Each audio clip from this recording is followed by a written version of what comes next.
We're gonna film the little book haul again a second time for YouTube. You know what, I'll probably take these glasses off because you're probably gonna see the light reflection the whole time. That might be annoying, but I am filming this a second time later today just so that way we have a longer form for YouTube. So I have some lights facing me, so that's why we'll take the glasses off.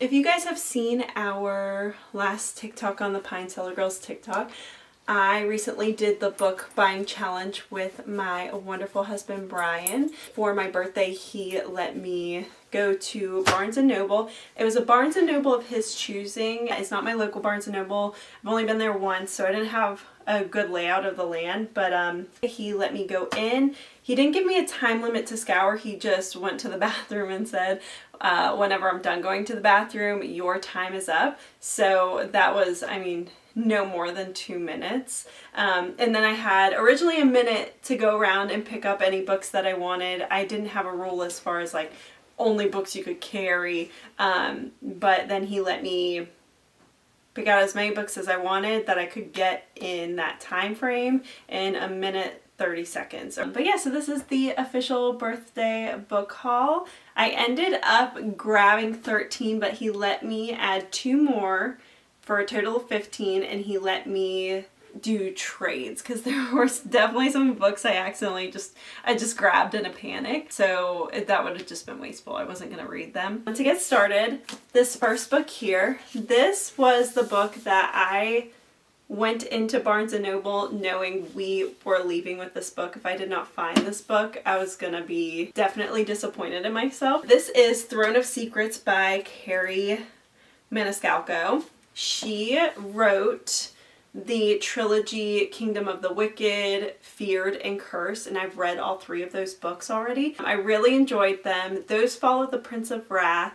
Then she wrote another novel, Throne of the Fallen, which then follows The Prince of Envy, one of the brothers. And then this follows another brother, Prince of Gluttony. Okay. Did we get all that?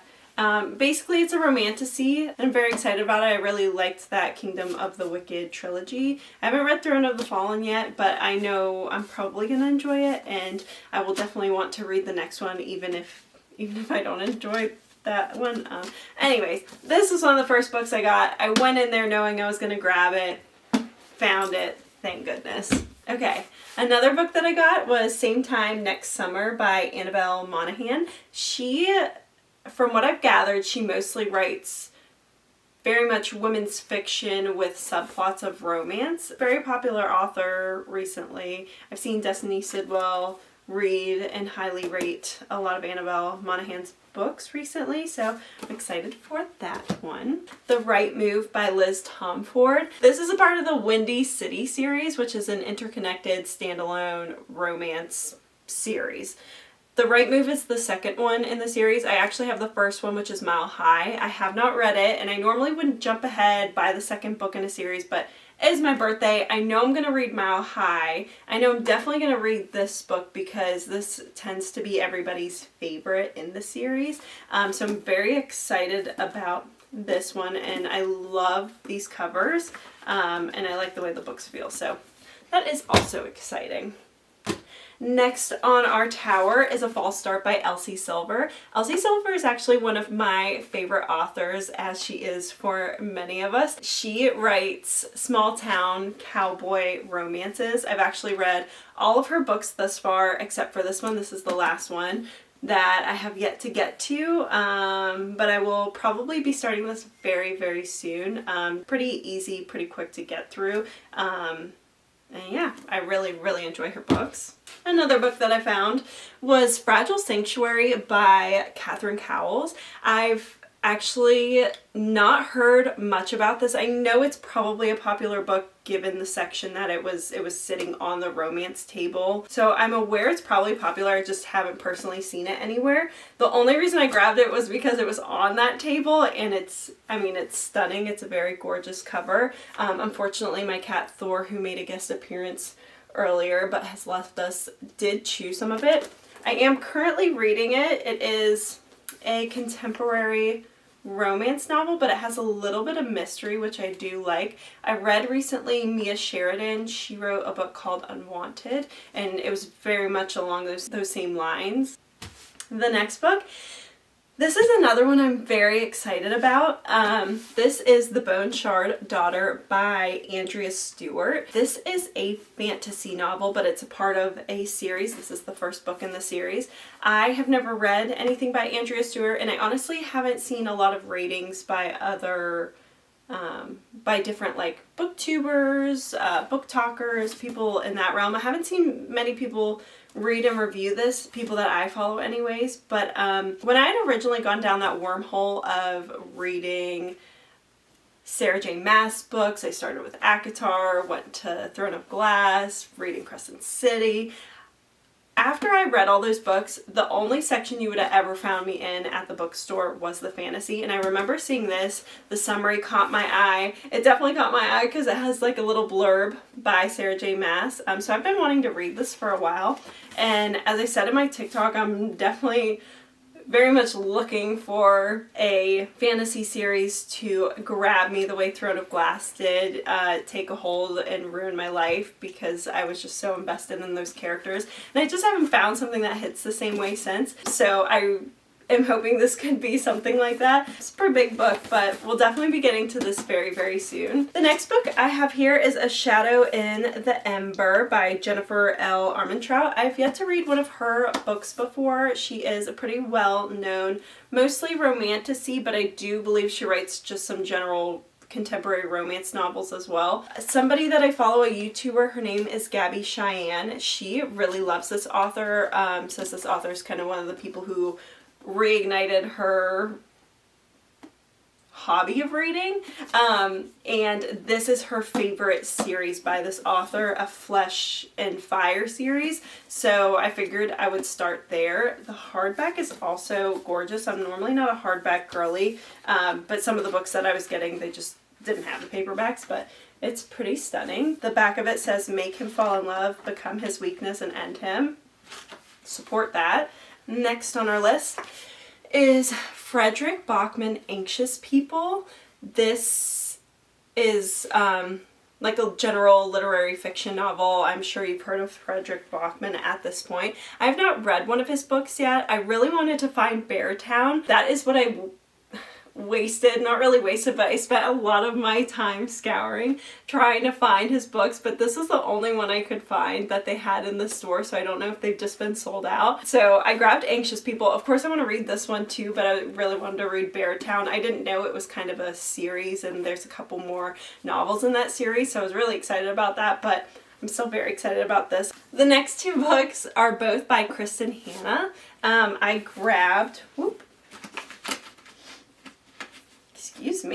I grabbed The Woman and The Four Winds.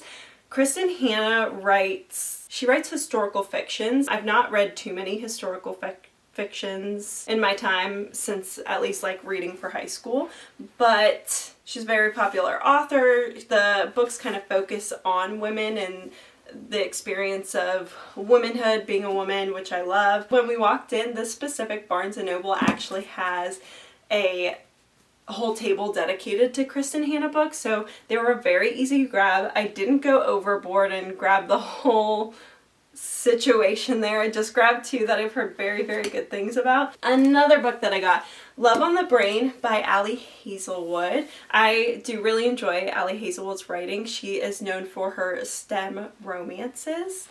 I have read all of her STEM romances, and I read her two new books, Bride and Not in Love, and enjoyed those as well. This is just the only one I haven't gotten to yet. Looking forward to that. I have heard people say this is basically the Love Hypothesis, but you know, just different characters. Girl has pink hair, but that's fine with me. Like, I have no complaints. The only issue with that is if I would have read the Love Hypothesis and then picked this up right afterwards, but I haven't read the Love Hypothesis in over a year, I think, so it'll be fun to reread that because I love that book. I got Emily Wilde's Map of the Other Lands by Heather Fawcett. This is a cozy fantasy with a little bit of romance, I believe, from everything I've heard about it. It's the second part in a duology. I spoiler, have not read the first one yet. I do have it on my bookshelf. It's actually right here. I have the first one in this series, Emily Wilde's Encyclopedia of Fairies. I know I'm gonna read both of them, and it was my birthday and I saw it and I grabbed it. Again, normally wouldn't buy the second one without having read the first one, but these were special circumstances. And then another book that I grabbed is The X-Files by Jessica Joyce. This is a contemporary romance, as are a lot of these, and I believe the setting is at a wedding, which is always very fun in a book. Yeah, honestly, I saw Sarah Crowley read and highly rate this book, felt like she really connected to the characters, so that is why I grabbed it, and it was an easy grab, you know, and I did him a favor. I grabbed a buy one get one 50, and one of my next books here is buy one get one 50, so did Brian a solid in doing that. And last but certainly not least, okay, Hugh's gonna sit here for the last bit, but last but not least, I have 2 books by Abby Jimenez. These are Yours Truly and Just for the Summer, probably 2 of her most talked about books, but these 2 are in an interconnected romance standalone type of series. The first one I believe is Part of Your World, which I have as well. But yeah, if Q would excuse me for a moment, that is the birthday book tower. It was a lot of fun. It definitely was nerve-wracking. I feel like I just blacked out when it happened, but that's okay. Maybe I'll get a part 2 for my next birthday and I'll really be prepared then. This was a really fun birthday present, and I am very grateful, and I really can't wait to get into all of these books. Let me know if you've read any of these, your thoughts, if I have any of your favorites in this stack, if I have any of your favorite authors in this stack. Let me know if you want to see me read, see me rate any of these. And yeah, that is it. Thanks for watching. Q, do you have anything you'd like to say? Anything you would like to bring to the table today? Don't worry, take your time. Excuse me, Q. Okay, we're sitting back down again? What's going on? What's going on? No kisses. You have stinky breath. Oh. Oh my gosh. Could I go? This is Thor. This is the one who will chew on the corners of my books sometimes. But he's just a boy. He's just a guy. Boys, can we go? I think we gotta go get dinner soon.